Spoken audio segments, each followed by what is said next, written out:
happy to be able to host this artist talk tonight online with Laura Barrón and Claudia Chagoya for the Reimagining Mourning exhibition currently on view at Sur Gallery. But before I continue, I would like to begin by acknowledging that the land on which Sur Gallery is placed on is the traditional territory of many Indigenous nations. The area known as Takaranto has been caretaken by the Anishinaabe Nation, the Haudenosaunee Confederacy, the Huron-Wendat, and we acknowledge the current treaty holders, the Mississaugas of the Credit First Nation. This territory is subject to the Dish with One Spoon Wampum Belt Covenant, an agreement to peacefully share and care for the Great Lakes region. Today, the meeting place of Takaranto is home to many Indigenous peoples from across Turtle Island, and we're very grateful to have the opportunity as immigrants to this land to work and present here. I also want to acknowledge government arts funding, all of which support our vision of a more diverse art scene in Toronto. So I would like to thank the Canada Council for the Arts, the Ontario Arts Council, the Toronto Arts Council, and the City of Toronto through Section 37. As well as our community partner for this exhibition, Charles Street Video. And I will now pass it over to Tamara Toledo, who is the director and curator of Sur Gallery and the curator for this exhibition. Go ahead, Tamara. Thank you, Hannah. Well, hello, everyone. Thank you for joining us tonight. The works in the exhibition, Reimagining Mourning, that I have curated, construct counter-narratives that discuss the despair faced by loss, while also offering humanity a place for closure. The artist in the exhibition allows for a space of representation of grief. They display the fragility of life and the humanity that we all share. So tonight we have invited two of the four exhibiting artists of the exhibition, Laura Barron and Claudia Chagoya. They will speak of their artwork currently on display at Sur Gallery and talk us through their artistic process, as well as their ability to capture representations of commemoration. I have also invited them to speak more broadly about their work and contextualize their practices within the larger body of their work. So please help me in welcoming Laura Barron, who will begin tonight's session.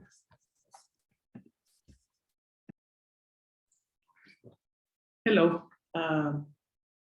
Thank you everyone for being here. I'm just going to talk a little bit about how I got to develop this work. I'm going to present, to show you just as part of this process, two projects that I did before Valium Zest. That is the work I'm presenting at the gallery. So I'm going to share the screen, but in a few minutes. Okay.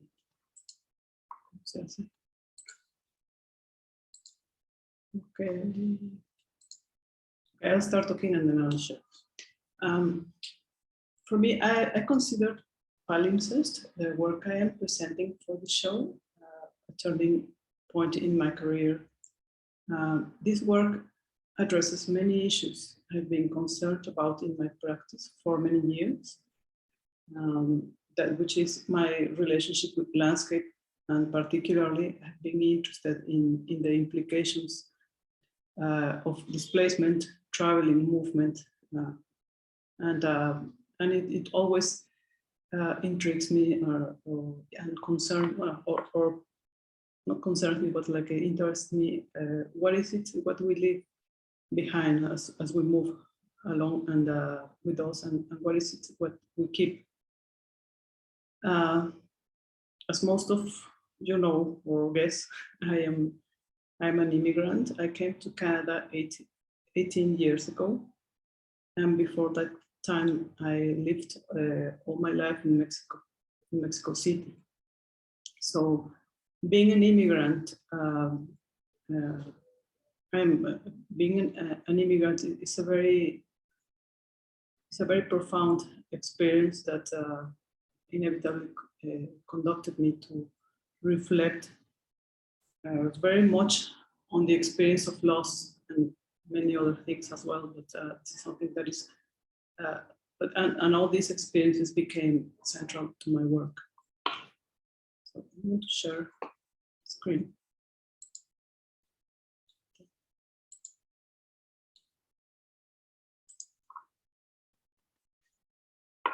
So I have always used many forms of landscapes of the working platform, and I see my surroundings as a huge blank canvas space to work with. That is very important in my work. So I want to talk about these two projects that precede Valium Zest and that relate very much to this work. One is Nostalgia, that is a video installation and a video installation. And also I'm going to talk about Periphery, that it's a project and it's also an artist book. So Nostalgia is a series of videos for which I created some sort of fake nostalgia, like fabricated archival footage of myself interacting with the landscape that surrounded me. I used this material to project on diverse, unstable surfaces, such as fog, water, snow, and also used moving sheets with the wind. And I made the videos, like videos out of the videos. The result is a sort of like a ghost, like image that is constantly disappears, that you can really, you don't really see or understand what it is really happening there. And with the installation, this project was made for an installation, and with the installation, I actually want to play one of the videos here. There's some music, but if you can't hear the music, it's okay. And this work was created to do an installation with the videos. And what I wanted to do is like to create this. It was like a very atmospheric space where the audience could immerse into.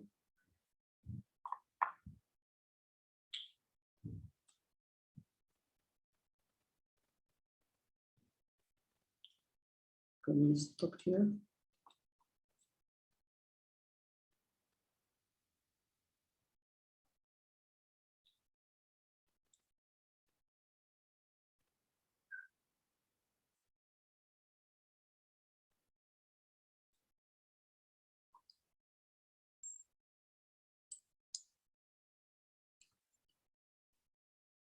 So this is the one I think it's important. So to understand where this place that I'm presenting at the gallery coming from. And the other one is Periphery. It actually, I made or I worked on this project even before Nostalgia. This is actually the work that brought me to Canada.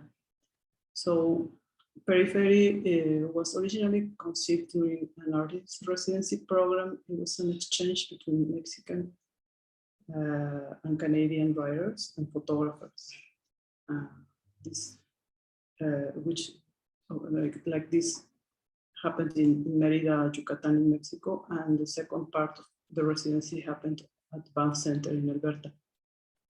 The work that resulted from this experience is presented in two parts. One is a photo project that relates to the experience of displacement. It was mostly informed by natural disasters that happened just before we arrived at the residency place. There was in Mexico, in Yucatan, there was the Hurricane Isidore that hit the peninsula in 2002, and in Canada, it was the British Columbia and Alberta fires of 2003 that happened just before we started the second part of the residency. So the work I did was it's all related to that, and it's all related to the transformation of landscape more than destruction of landscape. That's how I wanted to see it. So we went through this process in the two residencies, and this is the work I did, and the other part of the work is like resulted in a collaboration. This is an artist book that I made with the writer Teodoro. He was also in the residency, and we worked together. This piece that we took for our travel journals, and to make this accordion book that is like 3 meters long in one piece, like 15 centimeters long and high, and 3 meters long.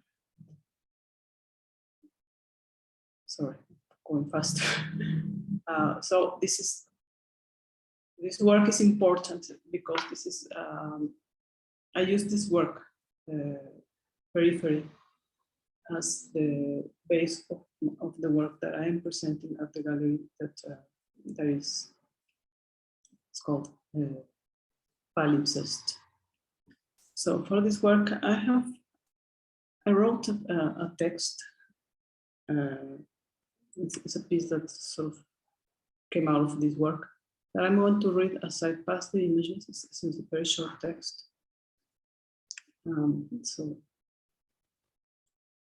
this is a fine cloud-like powder that leaves its pale traces on my fingers when I touch it. It has a predominantly dull gray color, but it also has some brighter, whiter tones and several large pieces that resemble blue coral. It never occurred to me that ashes would have this texture. Never occurred to me that one day I'd be touching my father's remains. By the time my father passed, I'd been living in Canada for 8 years. He died unexpectedly of a massive stroke in Veracruz, Mexico. I went to Veracruz for the funeral. When I returned to Toronto, everything seemed strange and everything seemed the same. Something had changed forever, and it was invisible. My father never visited me in Toronto, so there were no traces of him in my house. I constructed the palimpsest landscapes as a way of navigating the process of mourning. I reconfigured an existing landscape with my father's ashes, and as a result, I created something new, an alternate place where, as in memories and dreams, the past and present converge. That is the text. Stop sharing. That is a text that I wrote, and I wanted to present these two projects because they are very related with these same ideas about the connection with the landscape and the case of periphery, particularly because it was absolutely like it came from it. Like I used the images from that work to place the ashes on top of, so I could create this new landscape. I wanted to use older work because I wanted to create like an experience of all these years with all this, putting them together. And so that's how I created this work. I think that is everything I have to say for now. Tamara, are you somewhere there? I don't know. I'm here. This is, Thank you so much, Laura, for sharing that work and going back to that series that is based on palimpsest for reference for us. I think what we can do is we can start thinking about questions and any comments that we might have for Laura, and sort of think about that while we are look at Claudia's work, and then we can all get together and have a discussion. So thank you so much. Laura, if Claudia can now share her work, and we can continue with the session. Yes, for sure. Just let me share my screen.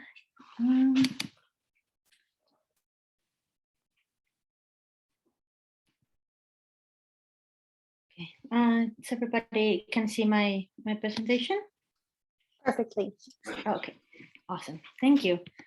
So I would like to just first start my presentation by thanking Sur Gallery and Tamara and Hannah for their support and for organizing this artist talks and all the events. My name is Claudia Chagoya. I'm an interdisciplinary artist.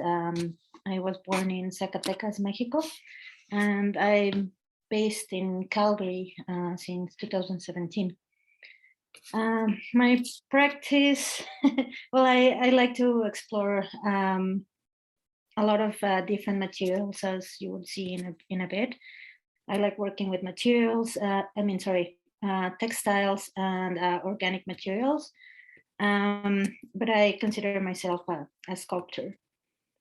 So the first work that I'm going to introduce to you is Title and Weaving Foundations.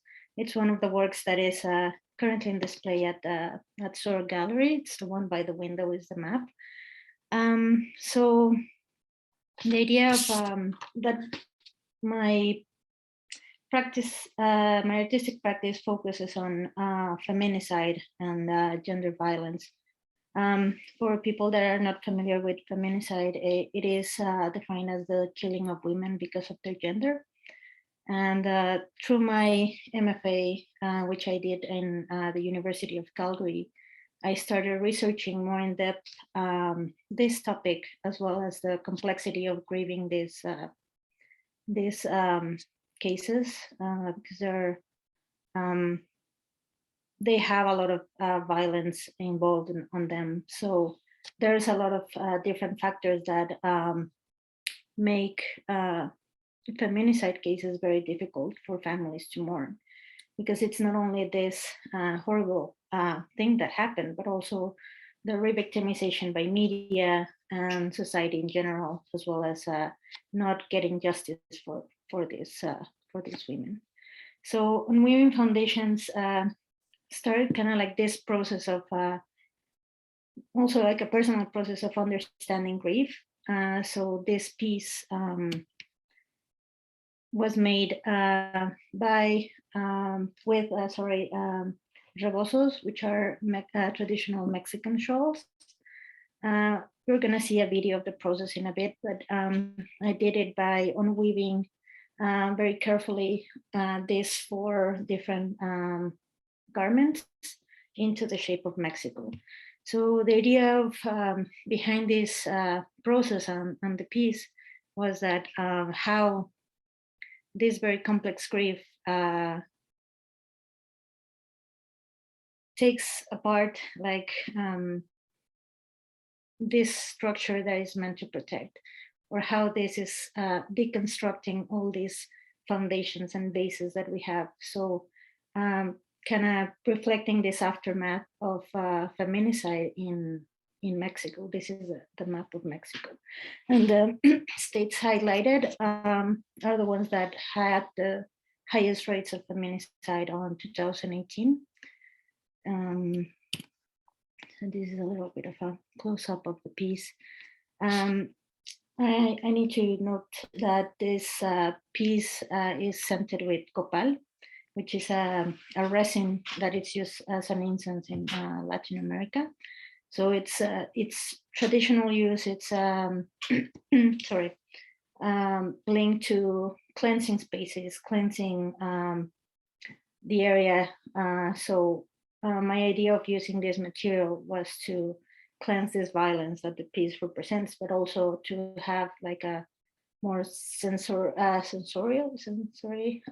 component of the piece that can drag you into the work. So instead of just first seeing the work, you smell it. So that was something that I purposely tried to do with these pieces, also to link it with a very specific garment that it's made in Estado de Mexico, in a municipality called Tenancingo de Degollado, in which they make these amazing textiles that are called rebozos luto de aroma, which were a very precious material. They're all black textiles that are mixed with some spices and herbs. And so the idea of this rebozo is that it has this very delicate smell that never leaves the fabric.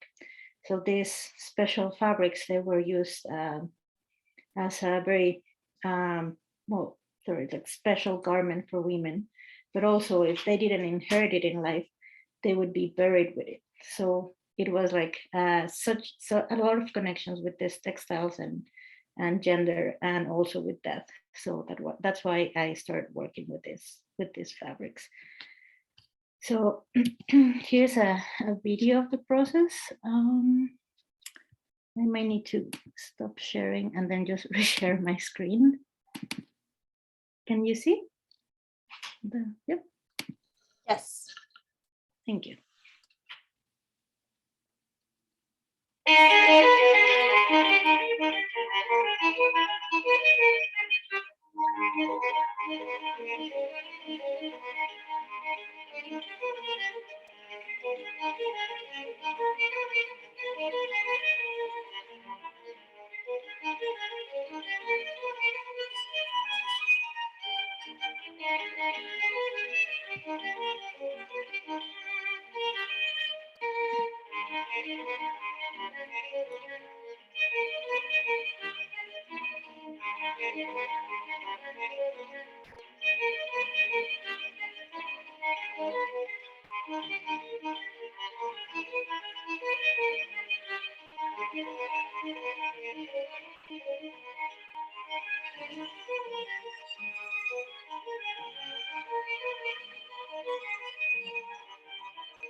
So that was the process of that piece.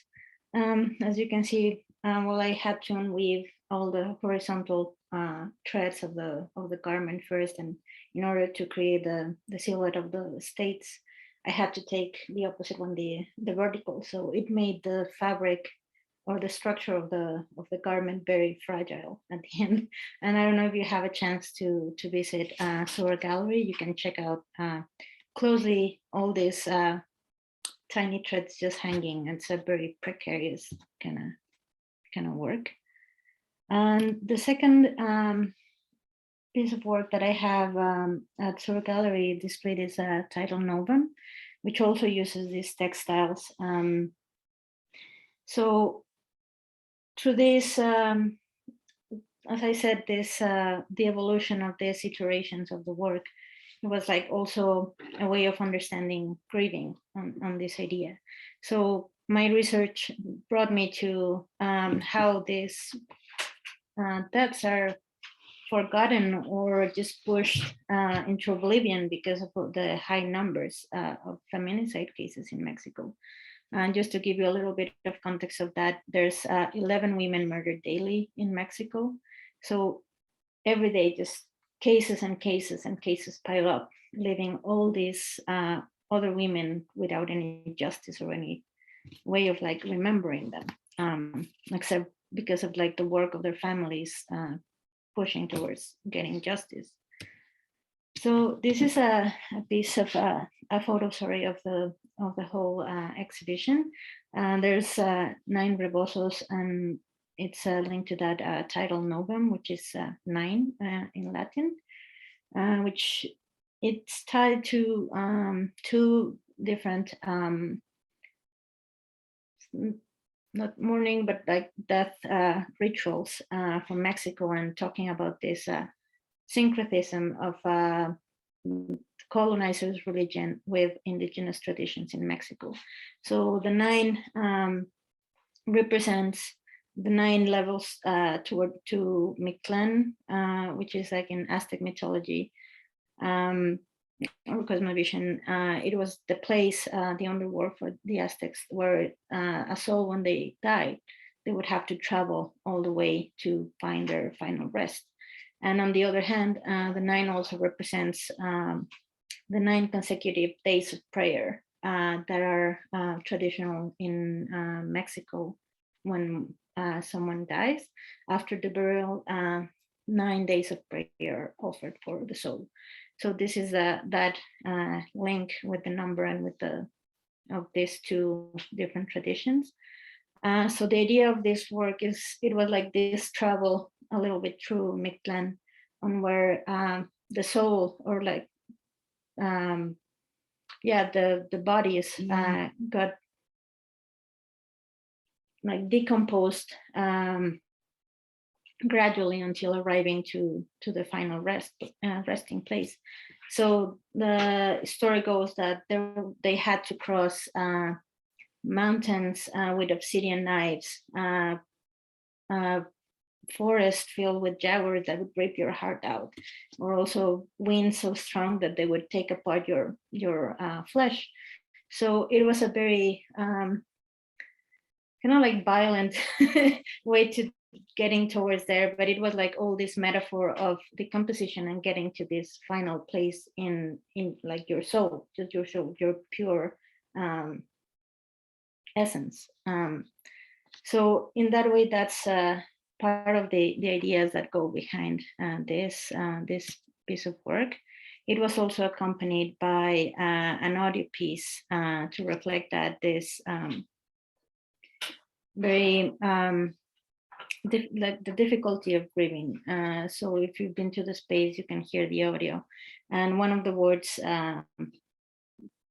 you can listen one of the words the most, which says pray for us. So that's also another link to this Catholic practice for the novenarios. So these are unintelligible prayers that just enhance that feeling of unease and the very difficult emotions of not getting justice. So that's was the idea of the audio as well, to enhance this space and enhance this sense of urgency as well of getting justice and results for what is happening. And the materials, these are the same pieces of fabric, the rebosos, but this time I crystallized them with salt. So for this one in particular, I completely unweave this fabric and crystallize it with salt. So what I like about this work is that connection as well, not only with the fabric and how it's like very attached to our bodies, but also the resemblance of a body, of mementos, such as hair or bones. I don't know if you can see very well in this photo, but the threads that got crystallized are a little bit skeletal. So I also like that quality of the work, and that it's also like a reflection of this bodies pushed into oblivion because of the high numbers. And, this piece in particular, unfortunately, is not displayed at the gallery, but it was part of the original work. It's a collaborative piece that has one of the same rebosos with salt, which is crystallizing, while the exhibit is set up. So people is invited towards with a poem that it's accompanying this piece, in which invites the viewers to add a little bit of salt to it as an offering, as a joining in mourning with this families. So this is just like the photo in the right is this process of crystallization of that work. I don't know how much time I have. I'm just gonna quickly just talk a little bit about my current project, which is titled A Rose for Remembrance. As I mentioned, I really like working with organic materials and very different materials than sculpture would use. So this one is, these are rose petals incised with names of women victims of feminicide, which then are pressed, sealed, and encased in resin. So from all this work, all this green work of Unweaving Foundations and Novum, I started turning into a more collaborative work with the families. So with this project, my aim was to collect names from families or individuals in order to commemorate these women, going from the more broad to a more specific and a more personal way of commemorating them. So that's why I started creating this project. So these are actual rose petals. I'm gonna just like stop sharing a little so I can show you. These are a little bit of like an example of them. This is just before having the, the press letters. So this is one of the first experiments with that kind of work. And yeah, so these are actually how they are installed. They're hanging from thread, so it's like a very how do you say, like not inclusive is not the word, sorry. It's a interactive kind of piece because you can walk by these petals and look at the names and see the reflections of the light, and also see them like dancing in a play with the lights of the space. And this is where they're displayed right now. I want to mention that this was a work mentored by a traditional knowledge keeper. Her name is Cheryl Chagnon-Riais, which she did this beautiful blessing ceremony on November 1st and November 2nd. And this is one of the photos where she blessed these pieces in order to give them to the families. So I actually still have this open call in my website if anyone would like to participate. So there's a link to my website or Instagram where you can find more information about my work. So this open call is going to be on until January 23rd, which I'm inviting families and organizations and individuals to share a name and a little bit of a story, where I would make a petal that would go to these families, and another one that is going to go to this installation. So I think that's all on my part. Thank you very much for listening, and I'm gonna just stop sharing my screen. Thank you, Claudia. That was great. It's really beautiful, the petals and what you're doing with that at the moment. Thank you. Yeah, that was wonderful. Thank you so much, both of you, for sharing your work and what you're currently working on, Claudia. I had heard about this project, but hadn't seen actual images, so that's fantastic. So maybe if there's nothing in the chat right now, maybe I can start off with a couple of questions, and then people will feel comfortable to jump in. So yeah, I noticed just when I was about to say that, someone asked a question. So from Brian, how does your work connect to collaborating with an Indigenous knowledge keeper? So this is for you, Claudia. For sure. Thank you. Yes, so the connection with this is, for this specific project, I wanted to create a conversation between the Indigenous community in Canada and also with Mexico, with feminicide, because it is very important to mention that there's a lot of cases with the missing and murdered Indigenous women and girls, also and Two-Spirit people. So that's what I wanted to do, and I wanted to I approached Cheryl in order to make this project as respectful as possible, and also to help me guide this work towards healing and towards creating this meaningful connections between both communities. Great. And there's also a question from Jose Teodoro. I wonder if each of you could speak a little more about how distance and migration informed your work, how being far from Mexico provided a perspective on the subject matter that you might not have had otherwise. So maybe Laura can start by answering that. Yes, I mean, of course, the experience of being an immigrant changed everything in my work. I mean, the experience of immigrant is about loss. And it's also about like sort of getting lost, I think. It's like a long process of getting lost and sort of finding yourself again, but in a very new, different place, and it's a very like slow motion process. And so it affected everything. I mean, all the work I did was about my connection to my surroundings, the landscape, and the way we relate it, how it informs us, and how we also affect and change the landscape or the surroundings or the environment. But it was more like I feel like it was more like a romantic perspective, like the work I did before, because I didn't have this experience, but moving to Canada pushed me to work this, like put me in that position of like totally displaced myself, you know?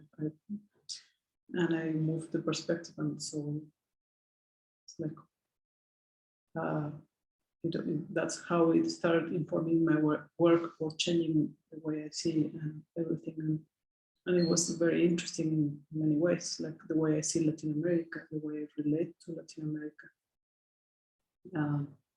Before I moved, to me, looking at South was something that just didn't happen. You know? Like I was in Mexico and thinking about going, for example, traveling to the South. I never went to any place farther than Guatemala. To the South, it was like a place that was not interesting because I thought it was the same. It's not that I knew that I thought it was the same, but it was an idea I had, that there was no point of going there because it was we kind of wanted to go to the north more than south, and going to Canada, taking on, and after all these years, like it was a way of looking at South in a very different way and connecting, also because of all the people I met and exchanged and everything. So I can go forever about this, but yes, of course, has a big part of the work, of my work. Claudia, do you want to go ahead? Sure. Just revisiting the question very quickly. Yeah, well, I think it informed my work in so many aspects. because first I got aware that the issue that happens here in Canada, like when I arrived here, was just like thinking that Canada was like the perfect place, right? Like nothing happens here, and just getting to know the stories about what the Indigenous community experiences here was like a huge shock, and that's why it moved me towards creating these connections between what happens in Mexico and Latin America and Canada, but also, yeah, like those feelings, like that distance, and like misplacement. It made me also realize how important community is to overcome these kind of situations. So actually, when I connected with the Latin American community in Calgary through an organization called Hispanic Arts, and that helped me realize a lot how helping each other, it's very important to overcome this, like, because also moving to another country is like another kind of grieving. You're grieving the place where you come from and all the family and friends that you left behind. So through these two experiences, I find that in my work, that's what I needed to do, start creating steps towards creating a supportive community for immigration, and also for working with grief, because if there's a supportive community that acknowledges your pain, it's easier to overcome this kind of situations. So yeah, I hope that responds to the question, but those are my my experiences. Thank you. Maybe I'll jump in now. Laura, I have a question for you. So you shared with us the series Periphery, and you talk about it was inspired and based on the natural disasters that had occurred in Mexico and in Canada. And you talk about how you were interested in the transformation of the landscape more than the destruction of it.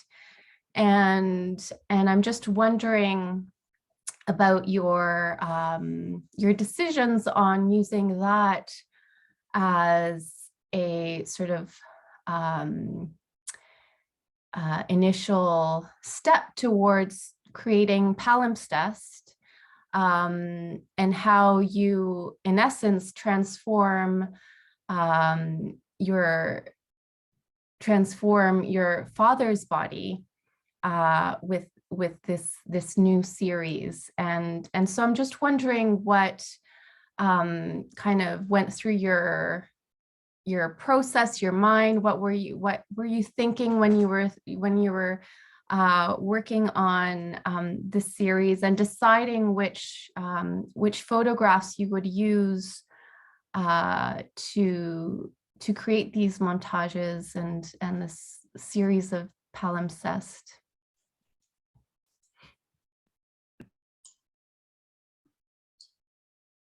It was when I decided that I wanted to do some work with the ashes. I really didn't know what I was going to do, and I started thinking about, like, as the way I normally, like, my creative process is, like, I'm not sure what I'm doing, but I just start doing things, and then things happen. So looking at work, I started thinking about recreating a landscape, but I didn't want to do something new. I wanted to work with some existing work, because it was important, because it was a way of putting together a story, like, and particularly that work, because that is the work, that residency is what brought me to Canada in the first place, and it sort of initiated this process of being conscious of loss, because it's not that we don't lose anything when we don't move, you know? But it is being an immigrant makes it much more present, and so the reason I chose, like, I used this work is because it, like, to me, was very representative in the story of my life in general, or my life in Canada. And and I started like I used most of the photos that were in which the landscape was more like calm. I had two parts that were very, had two parts. One is like when some of them are images of the ocean. So where you have the horizon line in the center and a very calm ocean.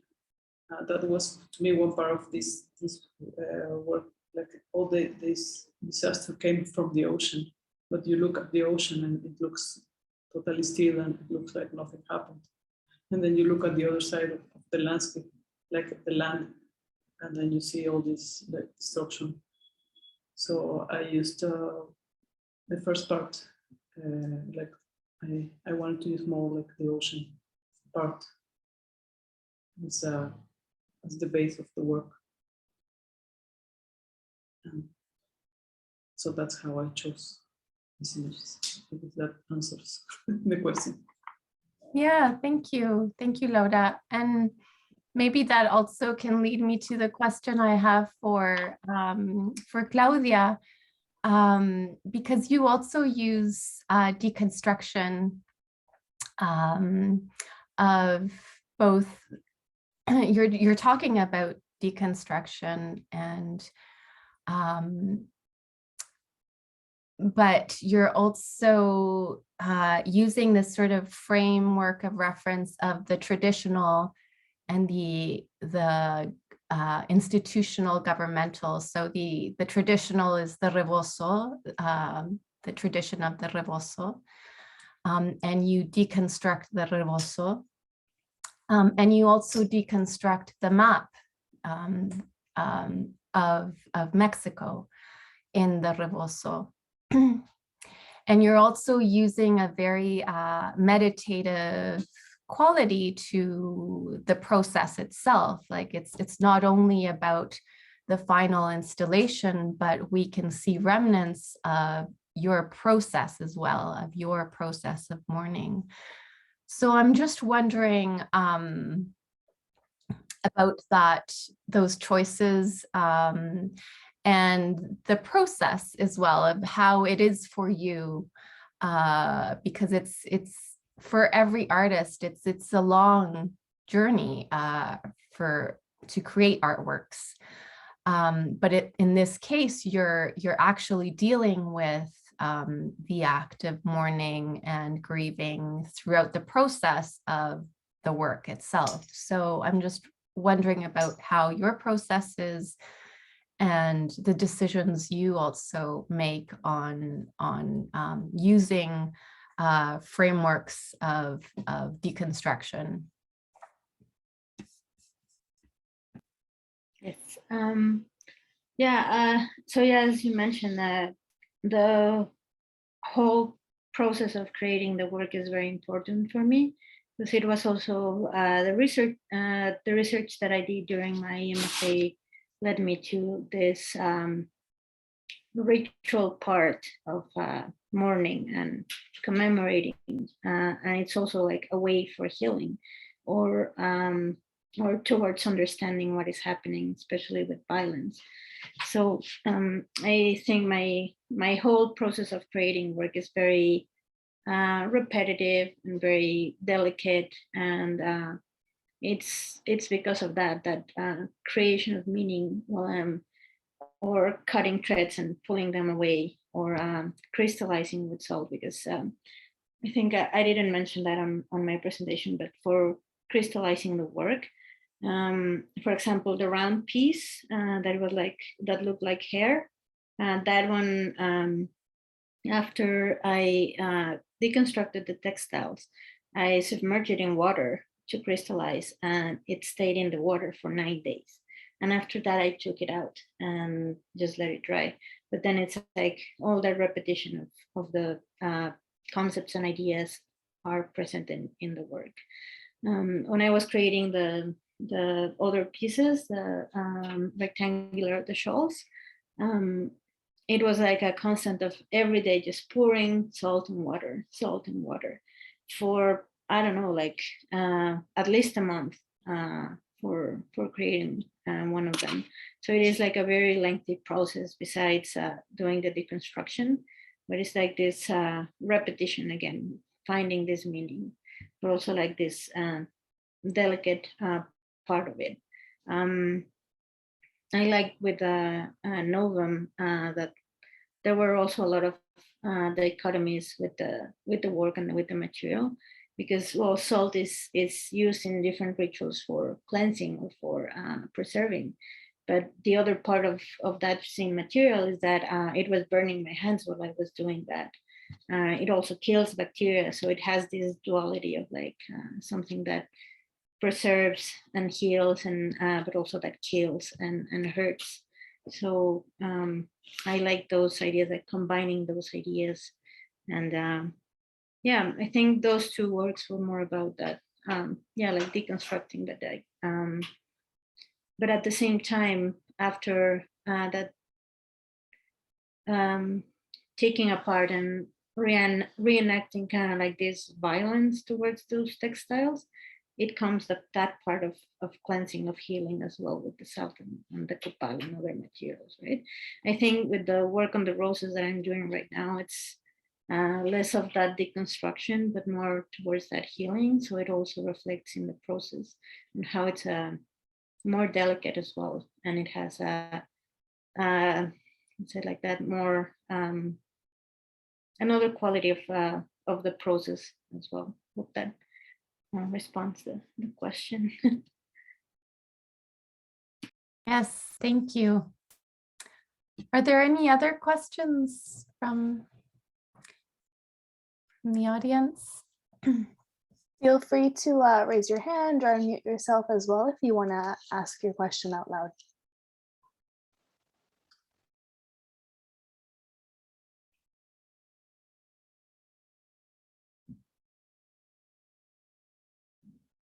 No.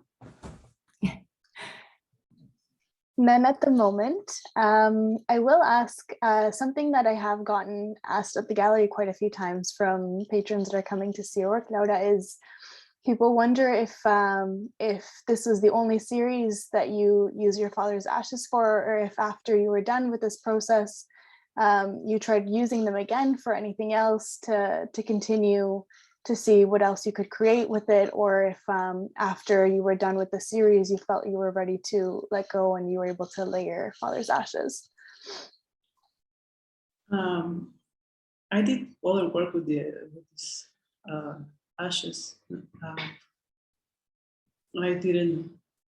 I decided not to make it public, but I have a lot of work that I did because I experimented a lot with the ashes, and some of the work I did that actually liked. It was like I had it like my hand covered with the ashes, so I have photos of the hand, but only the lines of the hand with the ashes, so it sort of looks like a map. So that work, I still have it, and I still think someday I will use it for something, like, or will be part of something. But I did several things like in relation also to my body, but I just wasn't sure like how to put it together, and I never finished that.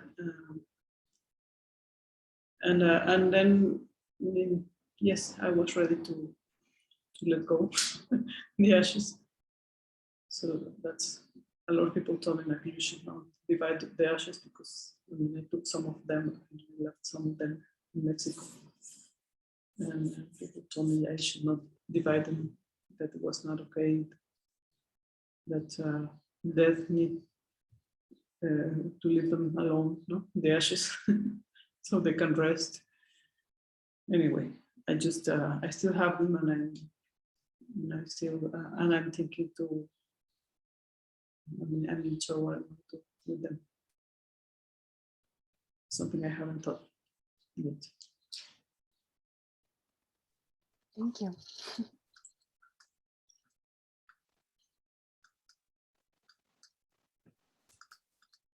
Well, maybe we can wrap it up now. It's almost 7. If there are no more other questions, thank you so much. Oh, we have one. Sebastian, go ahead. Sorry, I just, I've been trying to figure out how to formulate this question, and maybe it can't be formulated, but I've seen both of your work at the gallery, and I was really moved by both of them in different ways, and moved in different ways. I'm a dancer, so I noticed movement, and and it was interesting to see the kind of lives that were in the textiles and the kind of life that or movement that was in the photographs. My eyes wanted to focus on the background, even though the foreground was the ashes, Laura. So I was just interested, even though we're talking about death, dying, and mourning, how I was wondering about how life plays into the work that you both do. And here we can I am thinking about life, in the broadest sense, thinking about the aliveness of the materials you work with as well. So I was curious about that.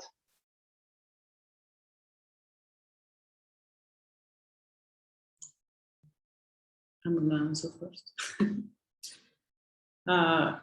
In my case, I think that I really see these works as a new place, as I said, in some part of the text. That to me, the idea was to create something new, like an alternate place where dreams and memories, the past and present, converge. So to me, it's like I feel like that is exactly the idea. That is also why it's called Valium Zest, because it's not like just talking about loss and death, but it's also transformation and movement, and that is like what in general my work is about. Like it's this like constant process of transformation. So yes, that answers.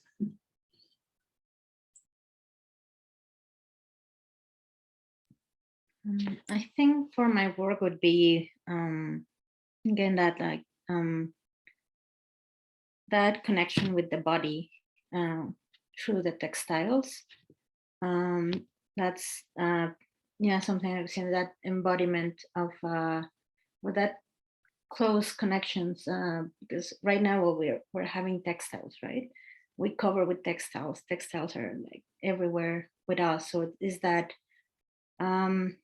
that close connections that we have with that, but also in another way, I would say, well, we're still here and we're demanding justice too. So that's another part of if we are here, we need to do something about it. I think that would be the close to that I can like to respond to your question. I don't know if that helps or not. Yeah, thank you. No, it does help. Being in the room with rebosos and whispering prayers, I really like the sense that I got being in that space. It's like as if they were talking, and it was so interesting because as I was walking through them, they kind of, through the voice and through the smells and through the crystallization, they kind of took on a life of their own. Yeah, and so yeah, what you said makes sense. And Laura, yeah, the same, like with the photographs, it did take me to this other space, and that disorientation between wanting, like seeing the ashes focus and then seeing the picture behind it and wanting to access that picture. There was that a space that was being filled with other possibilities. So thank you for speaking about that.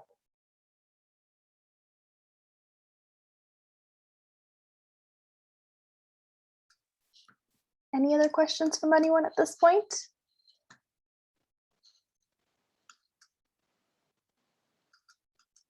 Last call. Okay. Okay, I'm not seeing any more hands and no more questions in the chat section. So if you want to say any final touches or words for your work, Laura or Claudia, you can go ahead, and then Tamara and I can wrap up. I just want to thank everybody for their questions and for coming. And thank you for this. Yeah, the same.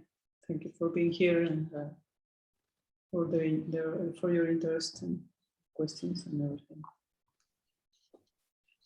Most importantly, thank you to the both of you, actually, Claudia and Laura, for being here and being willing to share all the background and your process on this work, which is very personal to the both of you in different ways. And we really appreciate you being able to share all of that with us. So for any of you that have not seen the exhibition is still on until November 27th. If you'd like to come see it, you can book an appointment with myself, or if you go onto our website, there's a link where you can book yourself an appointment as well. We're only open on Fridays and Saturdays, Fridays from noon to 6 p.m. and Saturdays from 11 to 5 p.m. So I hope to see you all there, especially now that you know so much more about the pieces so that you can enjoy them in person. And aside from the exhibition, if you don't feel comfortable going to any events in person, we do also have another online event coming up soon on November 18th. It's the Latin American Speaker Series with Rafael Lozano Hemed, who is also currently in our show, and we'll be talking about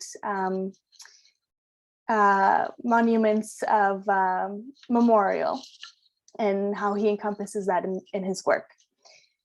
And if you want to be kept in the loop for these events and any other events, you can urge me to add you onto our newsletter, or you can just follow us on social media at Sir Gallery, and you'll be hearing about the upcoming events for the upcoming weeks. And on our website, you'll see a full list of the programming for this exhibition, Tamara's curator tour, and other events that we've had in relation to the exhibition.